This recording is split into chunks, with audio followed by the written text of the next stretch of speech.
for me to look back on. And certainly anyone who wants a copy, we'll make sure you get it. We may embed it in a story that we're writing, but we are going to be writing an article from this that will appear the first week of January. First of all, thank you all so much for making time in your precious time, little time that you have away from your work that I know you're spending with your families and decompressing a bit from what's been just a terribly challenging semester. I've done several of these types of things, and I've said this before, and I'll say it again. You guys are heroes. I mean, it's just, you're among the heroes of the pandemic here. The things that you've had to change to be able to adapt this way, to keep learning on as even of a keel as possible, dealing both academically and I'm sure sometimes emotionally with some of the things that the kids are dealing with, and you yourselves dealing with, learning new stuff. But no one wants to hear me talk, so let's just dive right in. Could we just start by going around and just briefly introducing yourselves, your name, sort of grade level you teach, and subject if you have a subject area, and what school system you're in, and what sort of model you've taught in this year, whether it's in person, remote, hybrid, or maybe a combination of both over the months. Thomas, could you start? Sure. Well, hello, everybody. And I would echo Ron and call each of you heroes as well. And Ron, I'd also call you and Amber heroes as well, because we would be nothing without our journalists and spreading truth and fact and educating the public. So thank you very much for what you do. My name is Thomas Cavill. I'm an English teacher at East Grand Rapids High School in East Grand Rapids Public Schools. I'm an association leader and one of our negotiators in our association. And I teach pretty much 9th through 12th. It changes every year. But we have seen, and just before our conversation, Heidi and I had a short conversation, and we too are using pretty much all three of the general models. We started the year in a hybrid model with a remote option.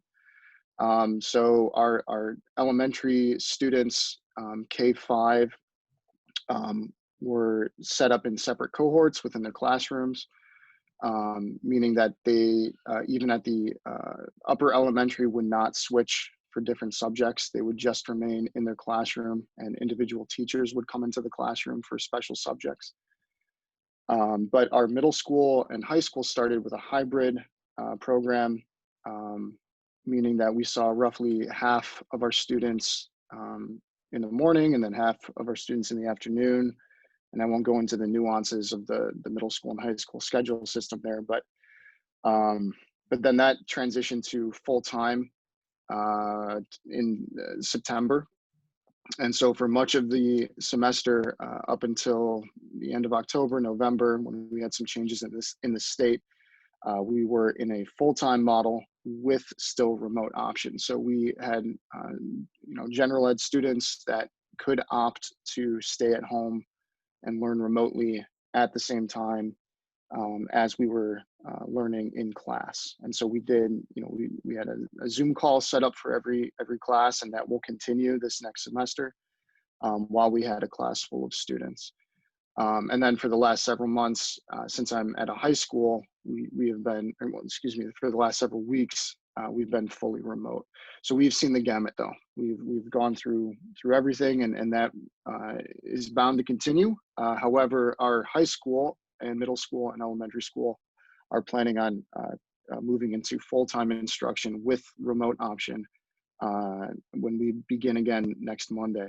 But we are also providing students in our district fully remote options through third parties at the elementary, middle, and high school level too. Perfect. Thank you, Thomas. Mark, how about you next? I teach high school math in Armada. I'm also the union president here. We have been fully face-to-face since day one. We did accommodate our schedule a little bit, so we are on more of a block schedule where we meet in 2-week blocks, so I have an A group and a B group.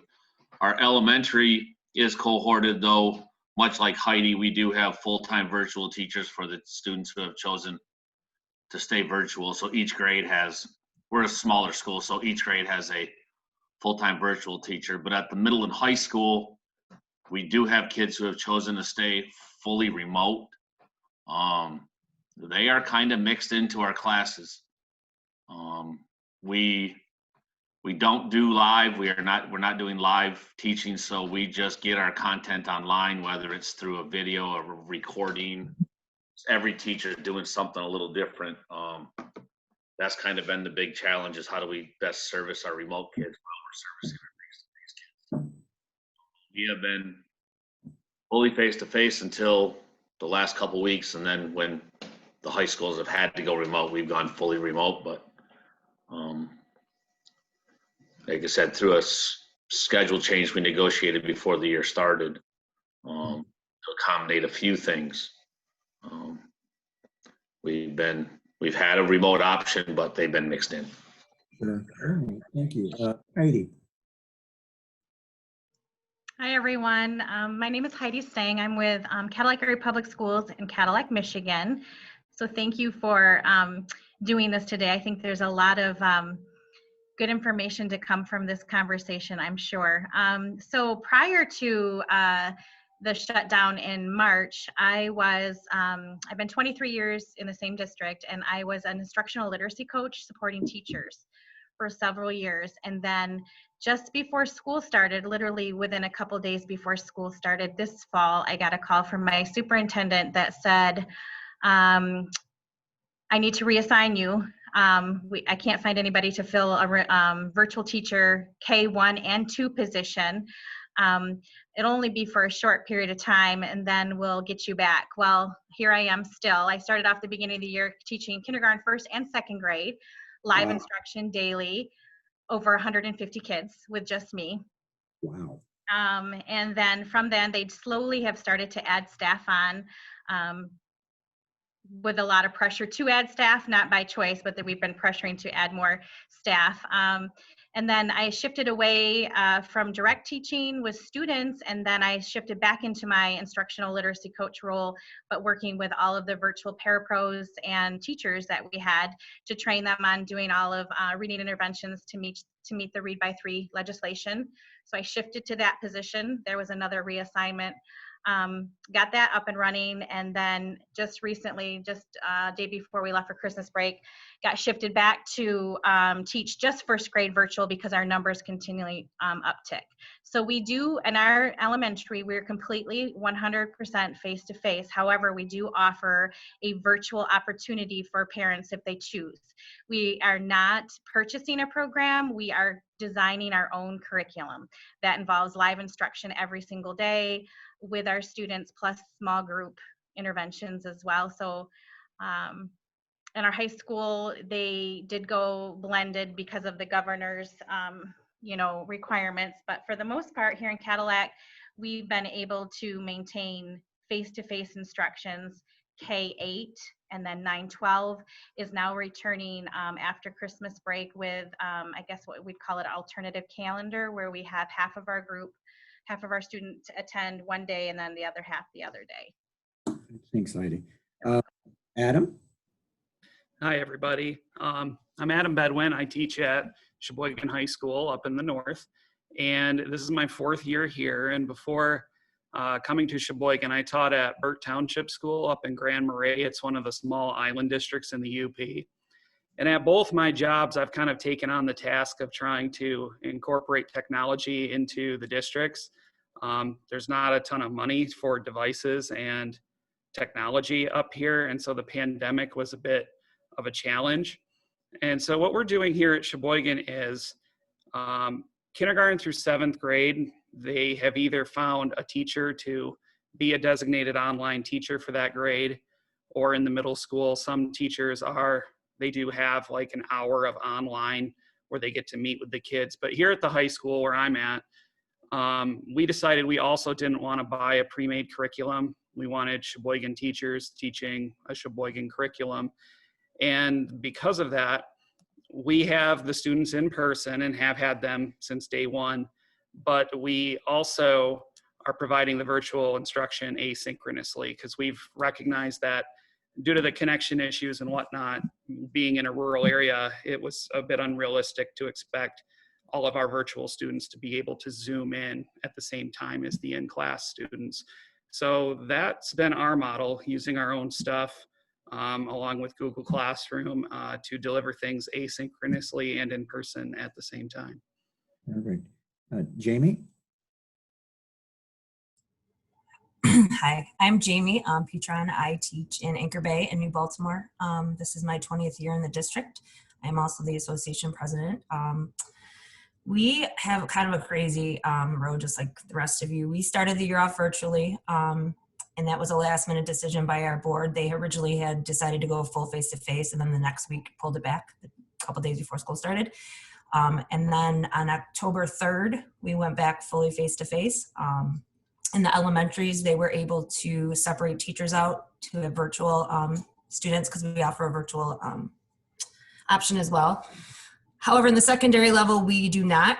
We teach students face-to-face and remotely at the same time. So as I'm Zooming, like right now, I'd have kids in front of me and I'd be teaching to the camera as well. So that's kind of what our model is. It's not the greatest model, but that's what we're doing.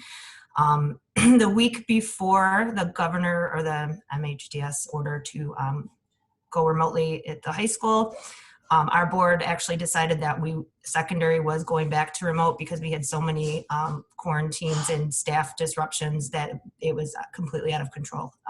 The amount of, we didn't have enough bodies to fill, we had to close the high school down several times. So we have been remote in the secondary level since the week before the original order.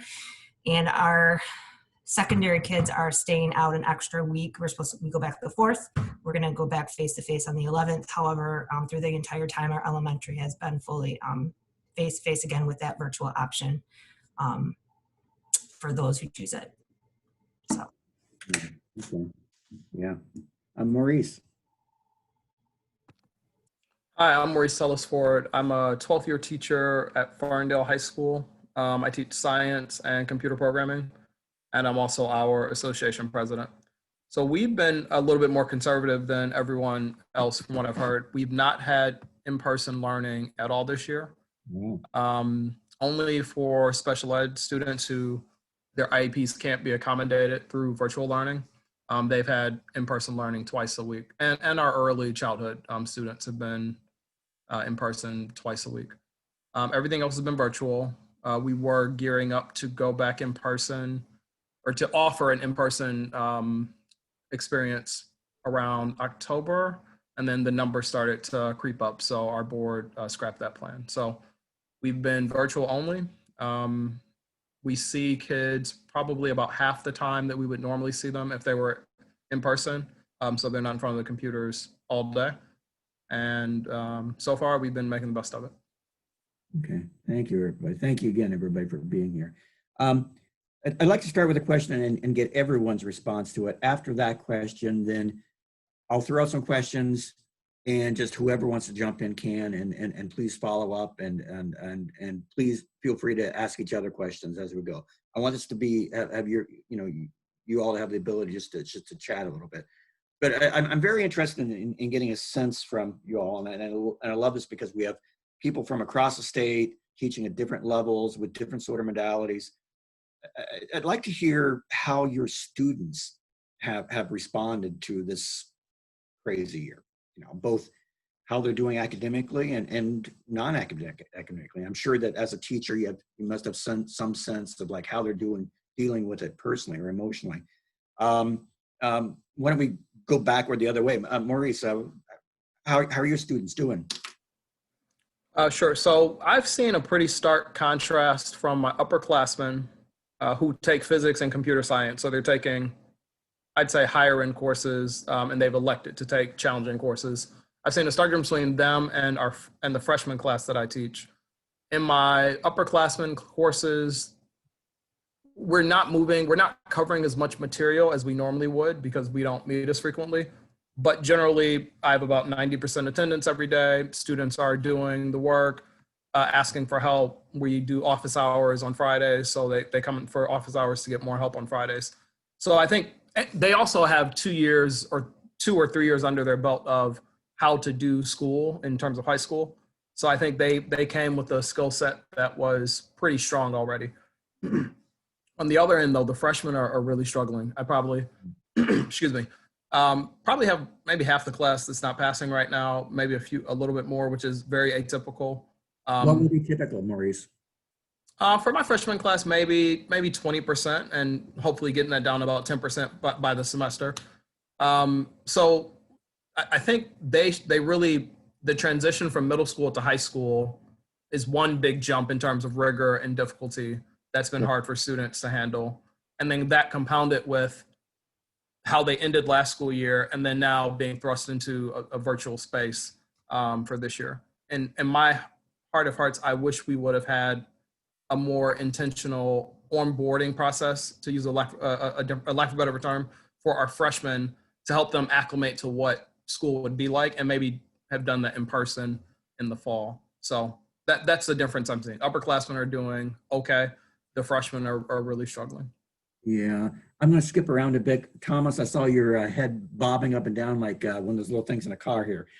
So you must have responded pretty strongly to what Maurice was saying. How are your students doing? Yeah, I would support and echo exactly what Maurice said, because I too this year teach freshmen and seniors predominantly, and I just would want to support exactly what Maurice said, that when it comes to the seniors generally, because as Maurice mentioned, they have 2 to 3 years of learning how to do school. They kind of understand and are at a level of maturity where they're able to, I guess, cope with the trials, even with COVID-19 and the shutdown, much better than our freshmen who are, 13, 14, some 15 years old. So I have several other comments to make, but I just want to support what Maurice mentioned. Okay, yeah, please, later on we'll just interrupt. Mark, you're raising? I want to take it a step farther, because I teach both the upper end and I also have a couple lower, and I think it goes farther than just the grade levels. First of all, the kids that are back face to face seem to like school a whole lot more than they ever have. I mean, they're grateful to be back face to face. They enjoy being with their friends. They seem to appreciate it a lot more than they have in the past when they had, don't get me wrong, they still love their snow days and they still love their vacations, but they're a lot more appreciative. But as far as the remote kids, the upper 30-40%, my upper level kids are just fine. But those are the kids who are going to be fine in any educational setting, regardless of the teacher, regardless of virtual or face-to-face, because they're the ones who are going to seek out information. The middle of the road kid to the low end kid, those kids I have that it seems like we spend an awful lot of time talking about our bottom 30% and how are we going to, what kind of interventions can we put in place for them, and how can we pull them along, or even not maybe our middle 50s. Those are the kids who are dying. And it's not that they don't know how to play school. It's they don't care if they play school. The motivation's not there to even get on the Zoom. And we can't pull them along because they're not in front of us. Mark, how many people are on your Zoom? What percent? We have 80% of our kids are face-to-face and about 20 are virtual. But of those 20% that are virtual, over half of those kids are failing, and that's way atypical for us. So, and again, it's not so much for us a freshman-senior split. It's where, look at the quote class rank, if you will, and that will pretty much dictate how they're doing for us. Jamie. So I teach middle school special education, and I have majority 6th graders, so they're transitioning into middle school, and it has been extremely difficult for my students. But I agree with Mark that when they're back in school, they're so grateful, they're so happy to be there, because they hate. I mean, it's a struggle.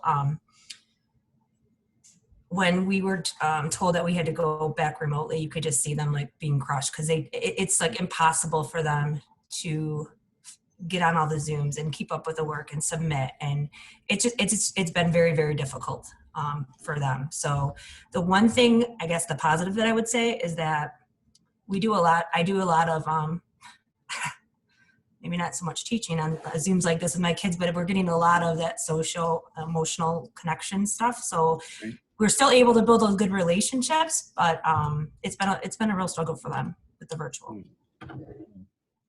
Adam, what's your students doing? How are they doing?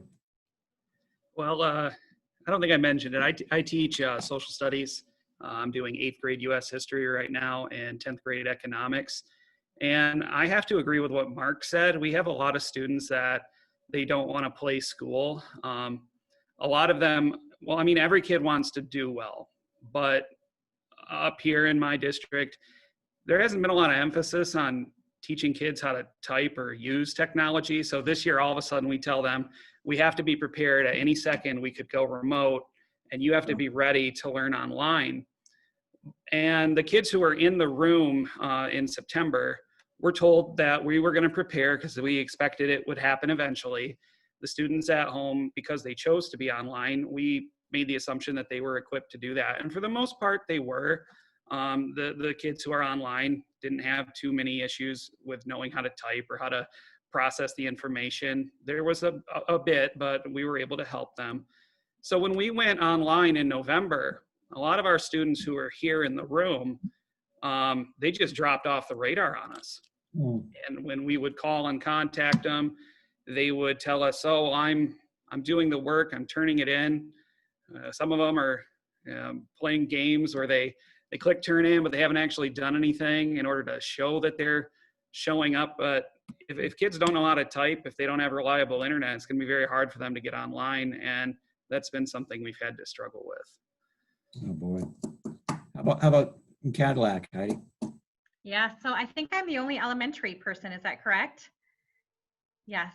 I think you are. Yes. Okay. So I'm going to speak to what, the full on virtual. So I started off the year with kindergarten, first and second grade. So our attendance was actually pretty, we were expected to teach live every day for an hour per grade level. So I would teach 3 hours live every day to 3 different grade levels.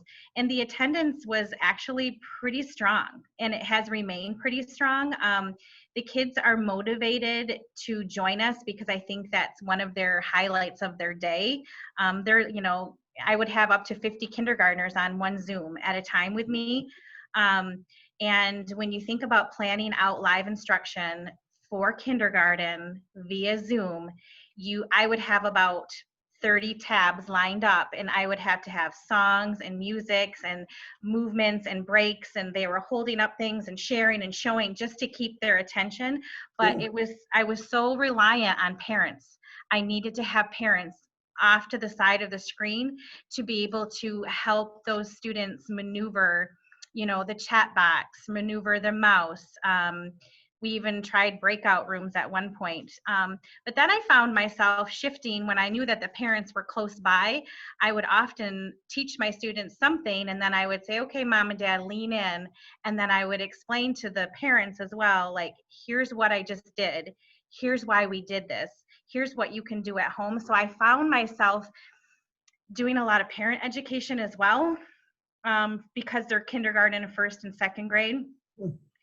The biggest challenge, I think, has been that when you have students that don't attend, you can reach out to the students because they're high school students, but we have to reach out to the parents, and we have to call the parents and get the parents to pick up the phone and do a 2-way communication check or respond to us. And that's been our biggest challenge, is because it's not the students' fault. If their parents are not willing to help them log in or answer the phone or help them complete work. So we have adult problems that we're dealing with that is different than I think you guys might be experiencing at the high school, more so, because if they're not engaged, the parents are not engaged, then we're not going to be able to reach their students. And the biggest thing, you were talking about performance. I definitely feel like with my background in literacy, I'm scared on a daily basis listening to these kindergarten and first grade students read, because I know what it takes to get students, I have a reading specialist background, what it takes to get a child to read. And I'm just not capable of doing that in the 30 to 40 minutes that I get in a small group with them for reading. It's just almost impossible. And I've had lots of conversations with parents where I've tested their student and I've said to them, okay, here's the book that your child just read, and I'll share my screen with them and they'll take a look at the text, and then I'll say, now watch, this is where your child needs to be in 4 months. Here's what the text looks like. You have to help. Here's the things that you have to do to be able to help too. So I definitely, I'm concerned about the future of what you all will be seeing in the next few years. Yeah. For literacy, for all of it. It's very scary. Oh yeah, yeah, yeah. What are your kids going to look like when they're in 4th, 5th, 6th grade? Right. Exactly. Language problems, communication, no problem solving. Yeah, lots of problems. Yeah. Oh. Let me just throw out a few things, and anyone who wants to respond can, and don't feel you have to. Anything stand out to any of you as the scariest or the most depressing moment this fall for you as a teacher? Anything standing out to you as something that's like that really sort of magnifies? Yes, I got one. Go ahead. For me, it was, and this isn't whining, but I guess for me, the frustration is the expectations from parents, particularly for my remote kids, because of the way we were handling it.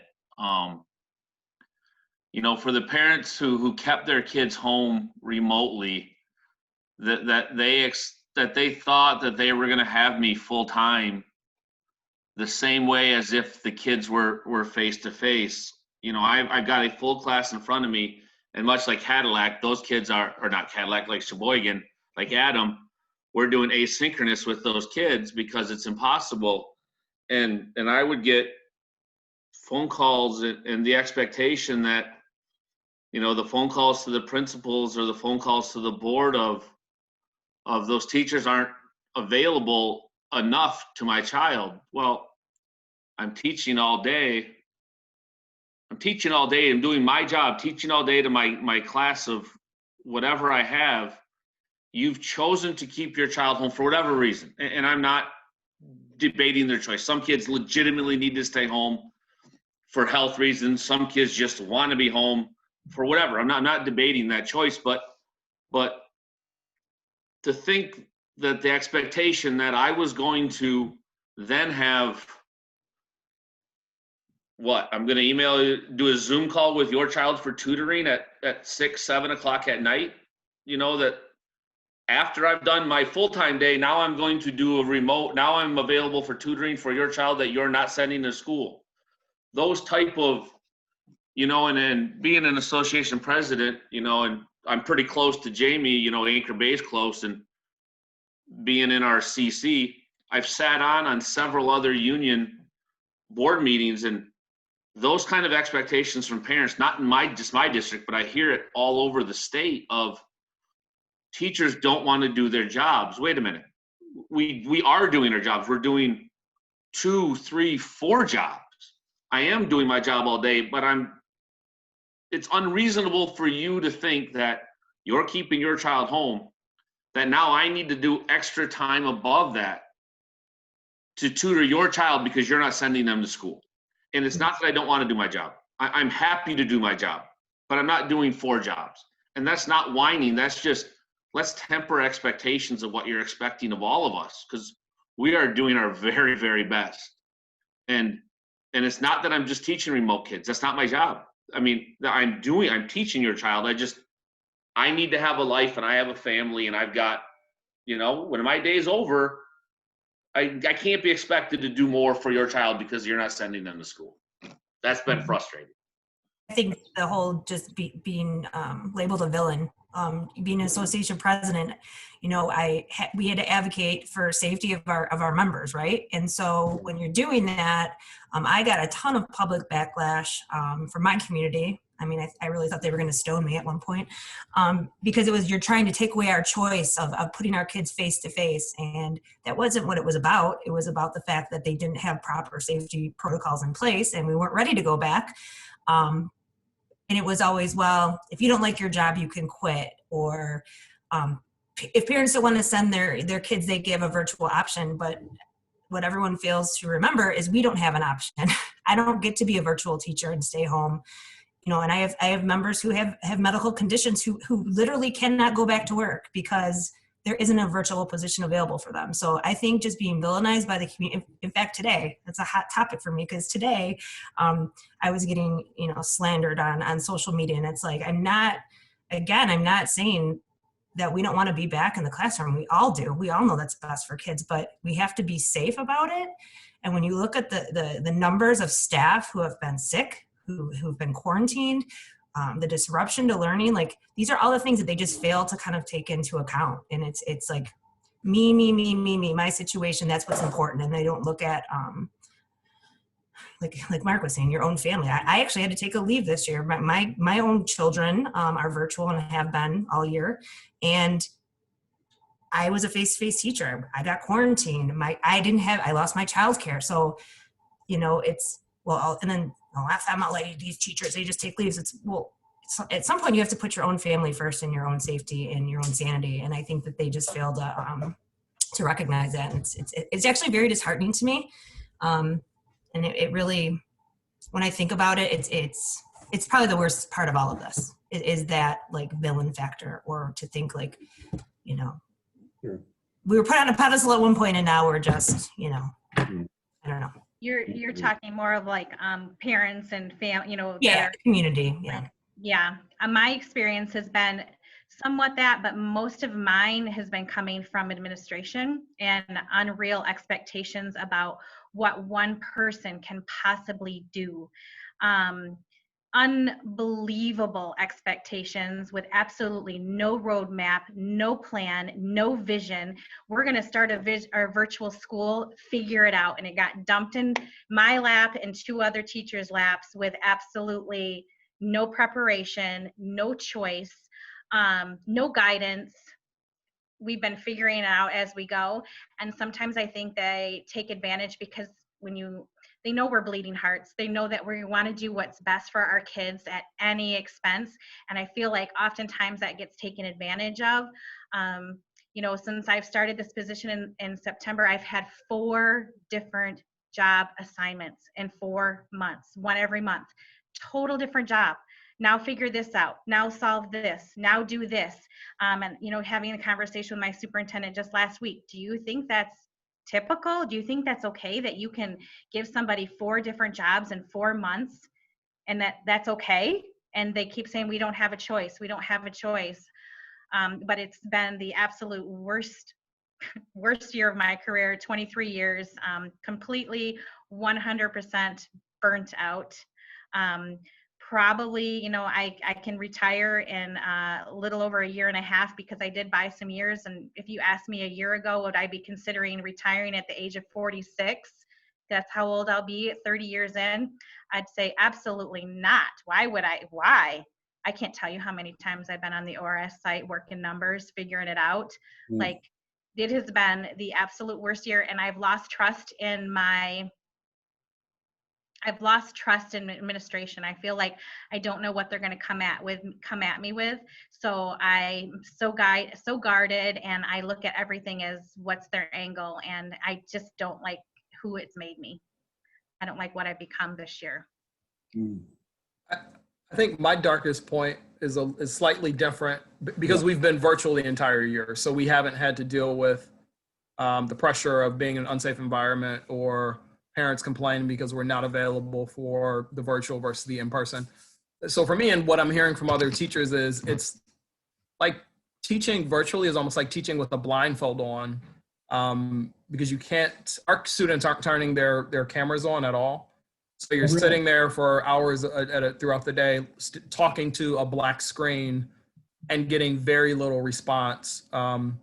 So the way my darkest moments come up is actually through positive moments. So I probably heard students laugh this year 4 times, like the entire semester, and that's depressing. Like I consider myself to be an engaging, fun teacher, and I think laughter shows that kids are awake and enjoying learning. And the fact that I've only heard it 4 times this year is depressing. I've only had a class that had an off-topic conversation once this semester.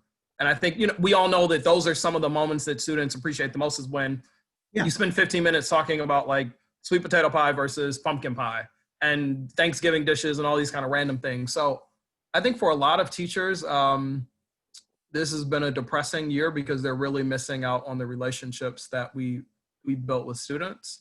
And I don't think that, I don't know, humans, we're not used to or accustomed to just delivering content and not having all the other relationship components. So that's the dark spot for a lot of us in Ferndale. And Ron, I was gonna say that the hardest moment for me as a teacher was going to sleep every night. But and as much as I say that as a joke, but also seriously, now that hearing Maurice say that, I want to support that, relationships with students. But now that I'm thinking about that, I think for me it's the loss of strong relationships with my colleagues. And we, not to be too pejorative, but we could say that like, hey, we're not going out on a Friday afternoon to talk about the week together, because that hasn't happened at all. It's even the hallway conversations.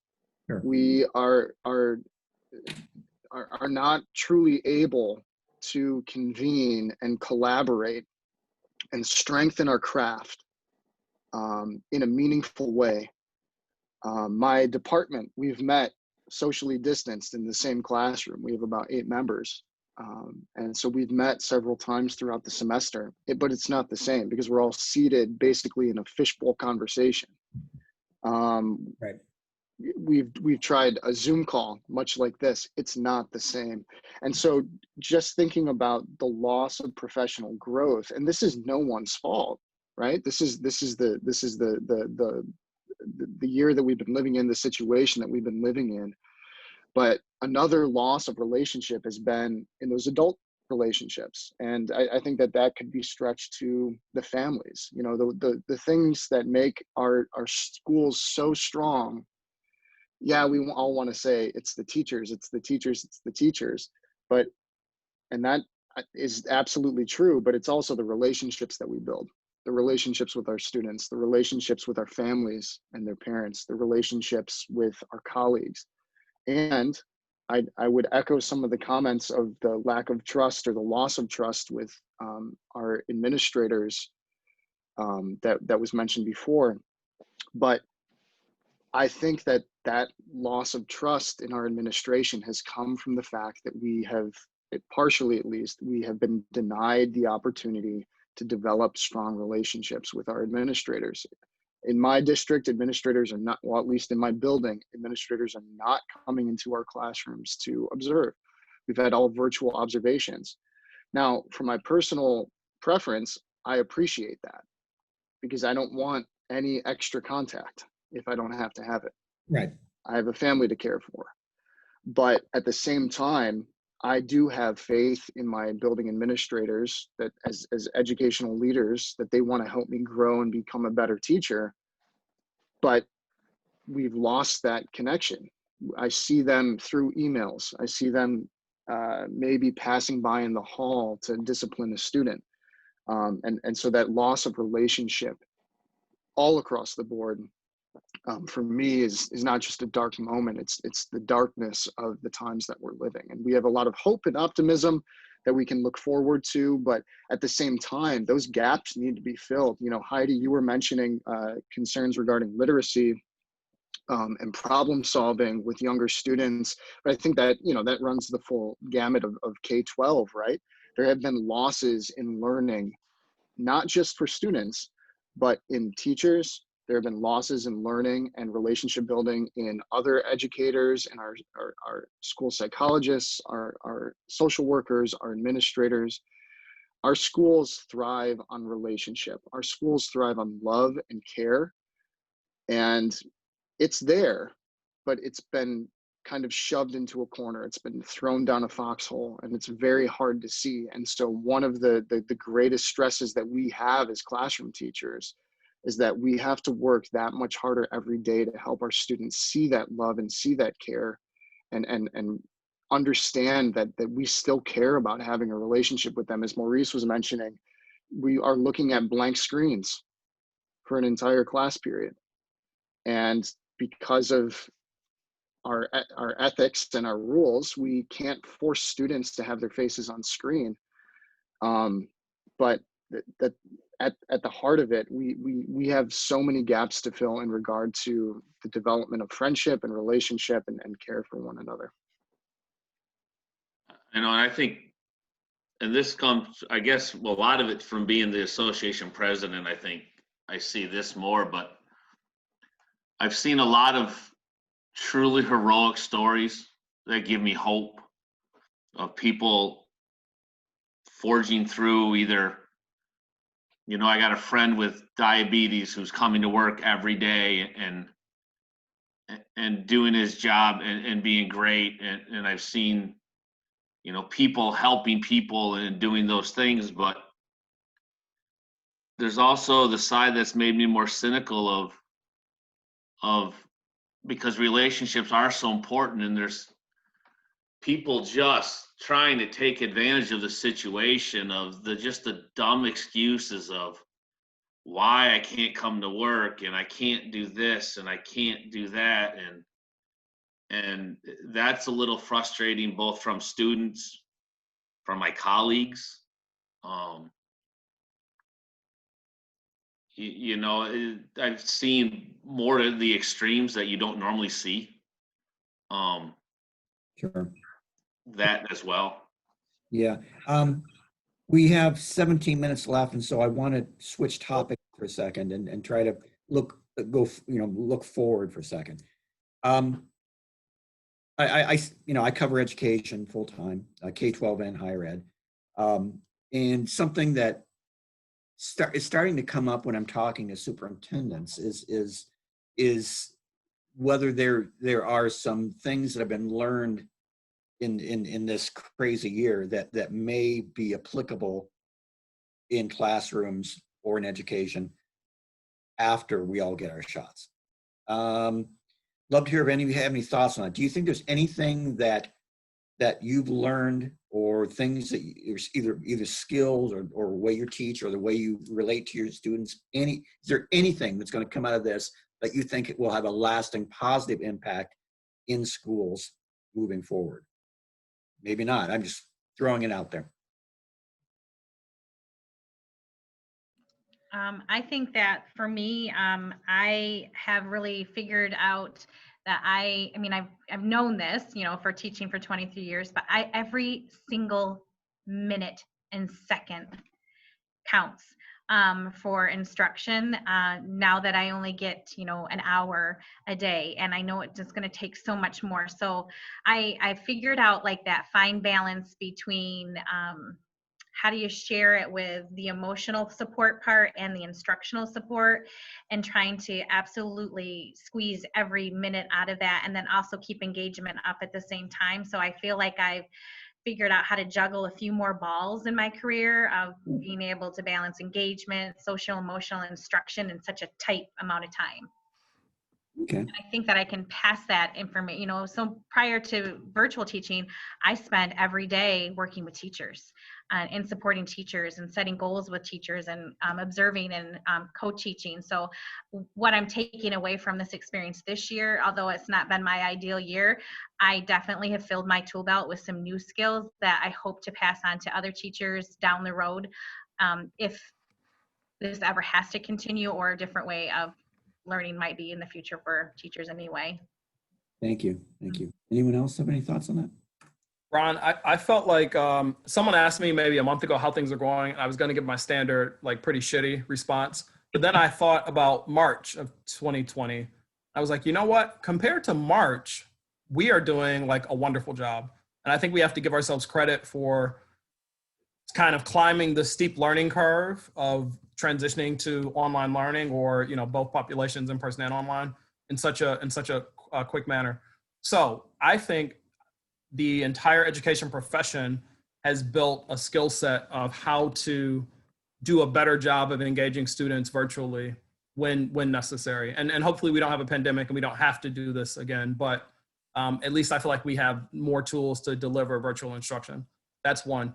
Two, for me as a high school teacher, when I think about what we're doing, it reminds me of college a lot. So in college, my experience was a lot more lectures, and then you had to do a lot more independent learning, submit a lot more things online, and kind of navigate education on your own more so than someone holding your hand in high school.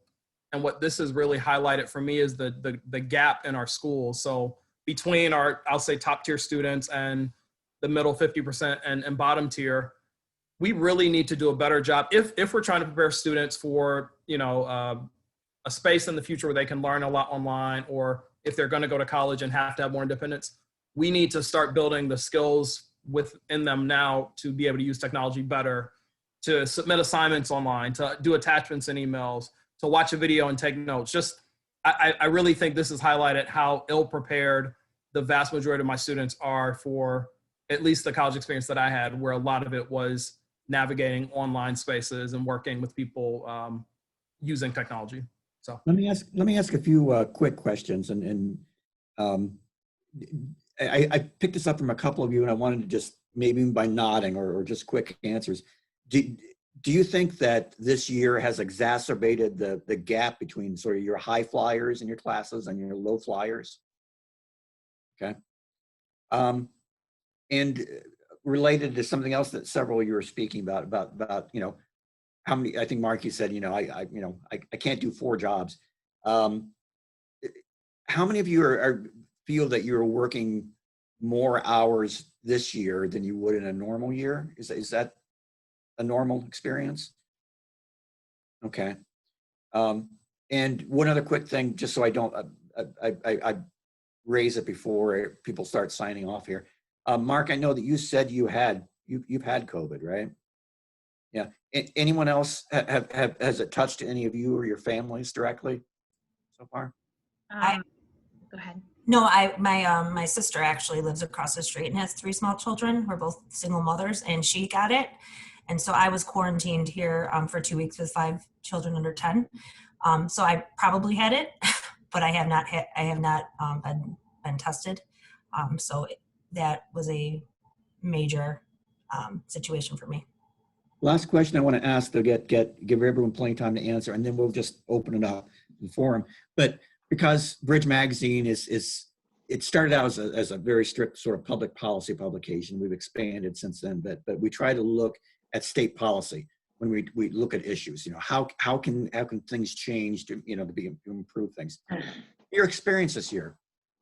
If you were in an elevator with the Senate Majority Leader or the governor, name a couple of them, are there things that you would want them to know that you don't seem to get the impression they know about what either this experience has been like or what you all need to do this job during this crazy time that we're in now?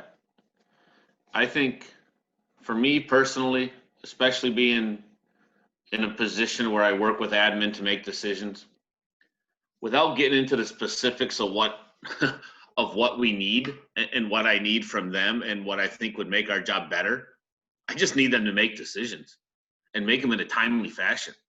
I'm not even going to talk about the fact of whether I agree with them or disagree with them, but these indecisive last minute decisions and like,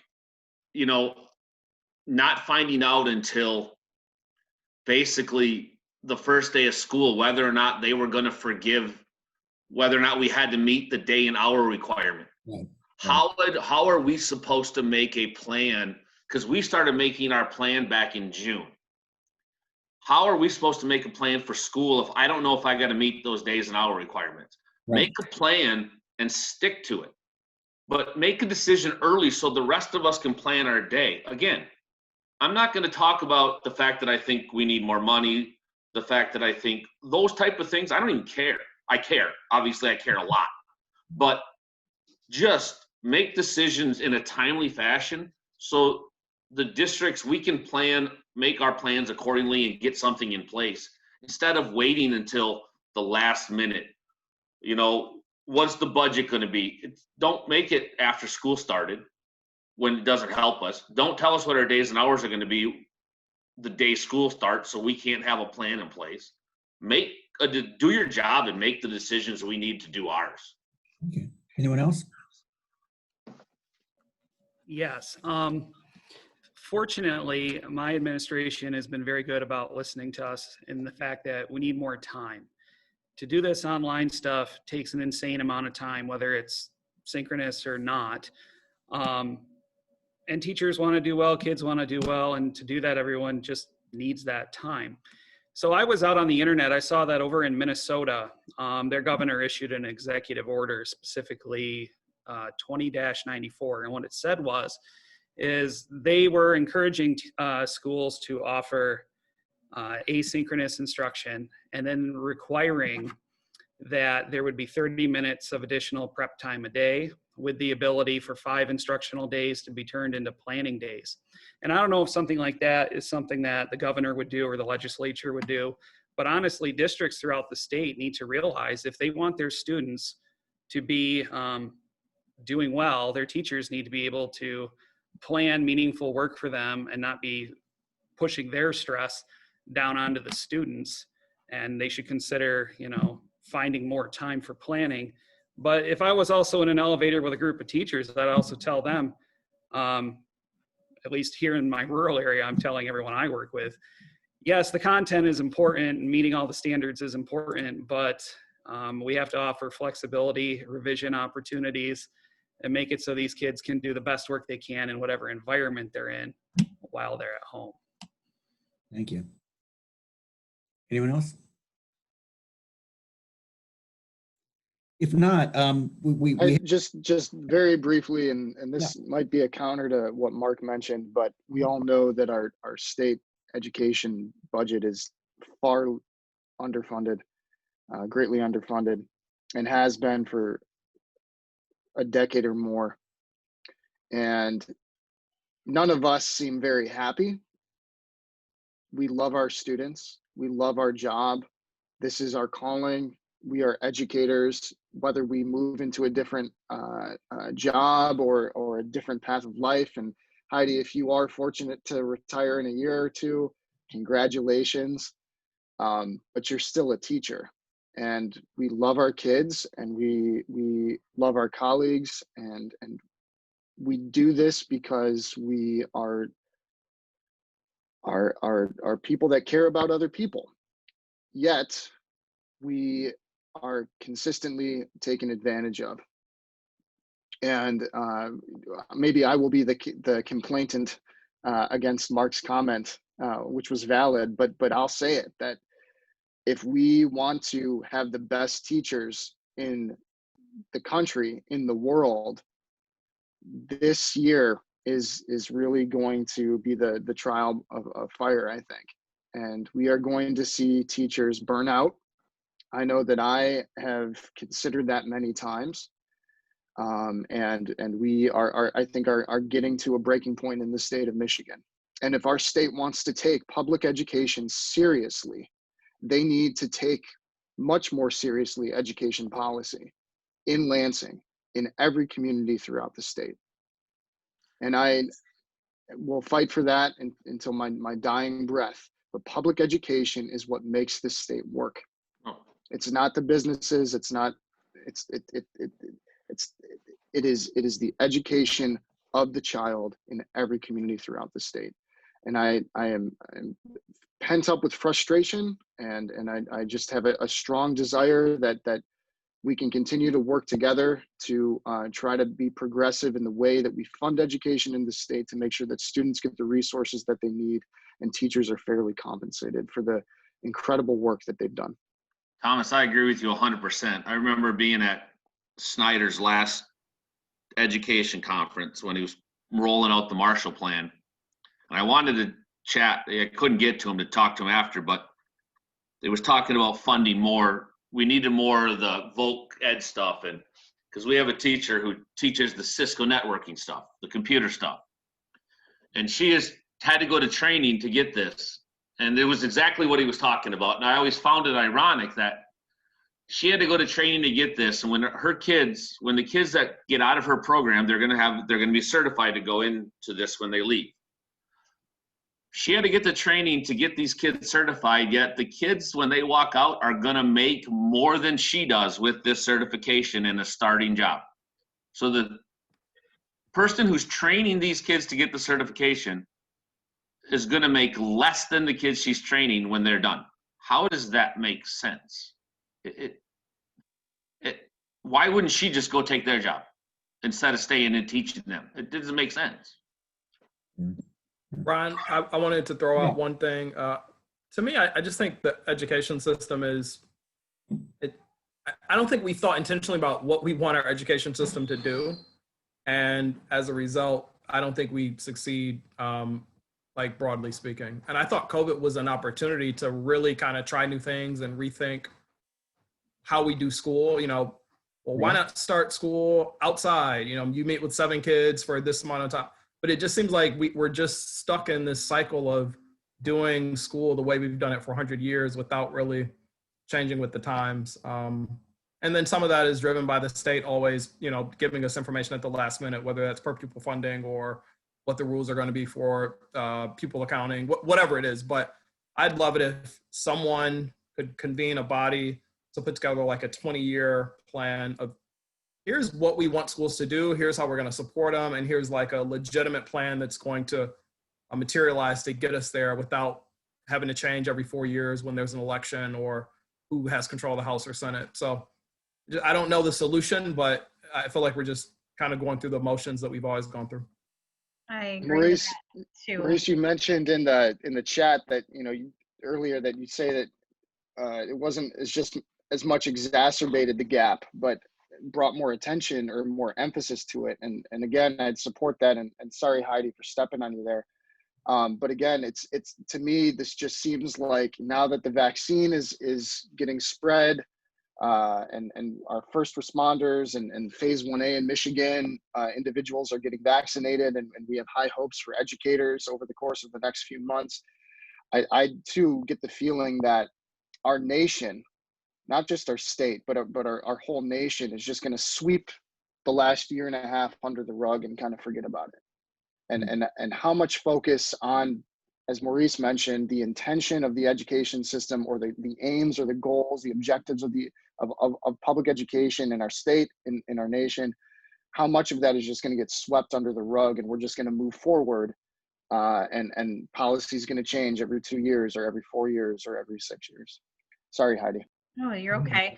When Maurice said, that we need a change in the way that we approach education, and this is like a pie in the sky wish, but if we could somehow project that we need help in parenting, that's where it has to start. And I see it more so maybe because I'm in the elementary, and because so much of our communication is with the parents rather than the 5 and 6 year old student. But we have students that are on gaming devices all day long, non-engaged, don't know how to have don't know how to have a conversation, don't know how to problem solve, can't self-regulate. Those are the skills that are going to be put on us now as educators moving forward, unless we can somehow get some efforts and some, I don't know even what it would look like, but we need help with parenting. As our first educators, we need their help. Thank you. Mm-hmm. 3 o'clock. I want to be respectful of your time, particularly in when you have so little, window of opportunity here for a couple of weeks to have a life of your own. Other than Heidi, who's living in her office. but anyway, thank you so much. I don't want to cut someone off in case someone has something that we're trying to say and they get a chance to say it. So floor is open if you want, but otherwise, I'll just say thank you. What we're doing with this, I'm writing an article that will appear in Bridge probably late next week. And this will probably be embedded as part of that, the video of this. But thank you so much. And I emphasize again, you know, it's despite how a lot of what you said scares the hell out of me, but you know, the fact that you guys are in the trenches doing this work is heroic. And I know that, you know, I know sometimes you're looking at those blank screens wondering what's going on. Well, but I know that over a period of time, this is going to make a difference. So thank you so much for all. Thank you so much for today. And happy holidays to all of you.